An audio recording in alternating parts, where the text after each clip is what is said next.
We do not know what the myth of the origin of the runes really was, if there really was one, with the Ovomal being the text that presents us with a vague idea that the runes originated from Odin or from the gods, and therefore the creation of the runes must have been originally for the purpose of communication and records, where graphic signs were needed. Runes are also mistakenly associated with the archetypal idea of Jung's psychology, which, mind you, in no way invalidates contemporary oracular practices that use runes, but help us to perceive and understand these uses as social constructions, as being modern inventions of tradition. In other words,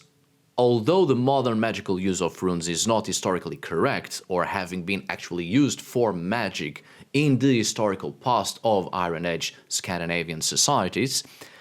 everyone's spiritual practice is free or should be free, and they are therefore free to invent new traditions. But for a better understanding of the history of runes, there must be a division here between the past and the new traditions, so as not to create alternative stories that lead people to false historical ideas. The oracular aspect of the runes is also devoid of archaeological proof. This modern, contemporary use of runes as a divinatory system began in the year 1982, when Ralph Blum published his book, The Book of Runes. This book was responsible for the popularization of runes as a type of oracle,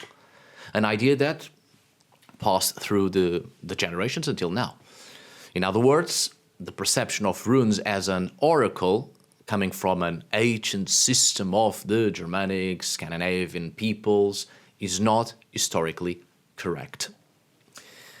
The vast majority of new esoteric and occult inventions linked to runes come from 19th century Romanticism and the esoteric imagination of the 1940s and 1970s.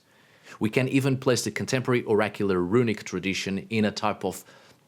Gothic revival linked to the Romanticism of the late 19th and early 20th centuries.